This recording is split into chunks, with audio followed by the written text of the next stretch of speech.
The U.S. economy had a huge surprise and added 2.5 million jobs in the month of May. This could be bad news. Let me tell you why.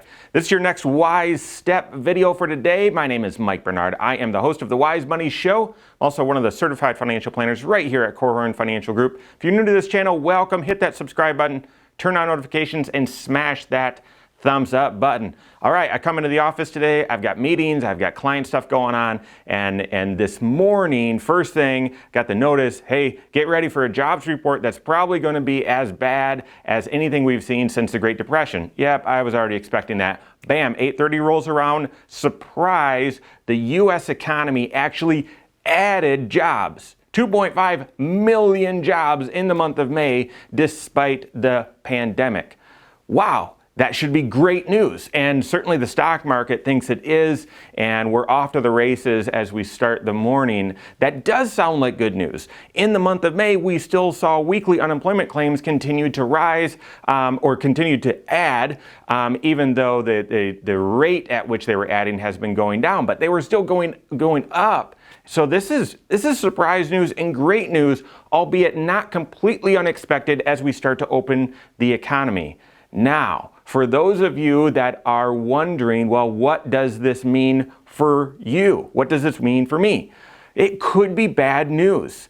The Congressional Budgetary Office released a report, their analysis this week. I'm going to flash it up on the screen here, but it basically said their projections, which are normally optimistic, normally optimistic, despite this report coming out by Chuck Schumer. It's over the next 10 years, they are expecting a cumulative $15 trillion hit to GDP. $15 trillion over the next 10 years. That is staggering. So that report from the CBO says, hey, we still need life support here on the economy. And yet we get the jobs report today that says no more life support needed. We are reopening the economy. We're adding jobs. We're starting to climb back. Stuck in the middle is this $600 a week additional unemployment. What in the world will Congress do now? We've got GDP projections that are going to be potentially terrible, and yet the economy is already starting to add jobs. The Congressional Budgetary Office also released here, I'm going to show you an article, that they released an analysis that if we extend the extra $600 a week of additional unemployment beyond the July 31 deadline, 5 out of 6 people that are going to be claiming unemployment through that extension period, they're actually going to be making more on unemployment than they would be if they went back to work. And as I've shared with you before, you didn't like it. I saw the comments. You liked the video, but you thought, hey, we've got to extend this $600 extra a week. I'm not disagreeing with you. Financially, it's going to be difficult to do. If you're trying to get the economy back open, because that gets the economy off life support, and then you can't create a disincentive for people to go back to work. And I saw that as terribly bad news if you're on unemployment and are unable to find a job. I think now the odds of the Senate coming out with anything that's comparable to the HEROES Act proposal that would extend the extra $600 a week, I see that as very, very unlikely. Don't get mad at me. I'm just interpreting the tea leaves here. We've got the CBO saying, boy, we're taking a huge hit to our GDP. It's going to last 10 decades, but employers are starting to hire back.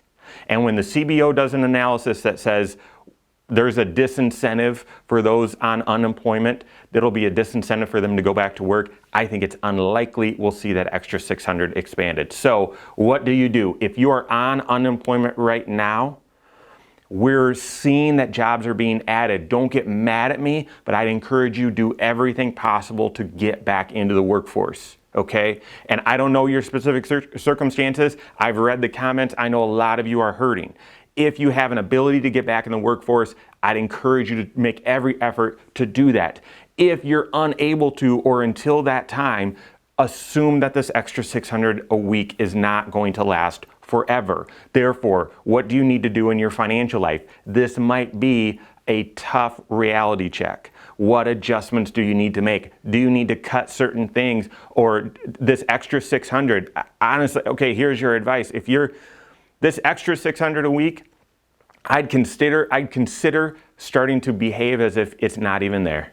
It's not even there. Take that extra $600 a week and set it aside in an account. Start living as if that extra money isn't coming in, if you can. See what it looks like, see what it feels like, and adjust accordingly. Maybe you can use this to free yourself from a bill. You've got some debt that maybe you can use this and pay that debt off so that you no longer have that bill if this $600 a week does not continue. But ultimately, added jobs in the month of May. Guys, that is good news. It's good news for the economy. And if you are unemployed, hopefully that means your employer is looking to hire back, or there's others looking to hire back as well. So haven't heard anything from the Senate, anything new about what they're going to be doing with stimulus. So stay tuned to this channel. We'll give you every update as well, and then how it applies to you. If you need help, if you're looking for a certified financial planner, someone to help you with whatever you're dealing with right now in all 6 areas of your financial life, you can find us online, corehorn.com. or give us a call, 574-247-5898. All right, have a great weekend. You're now ready. Go out and take your next wise step in your financial life.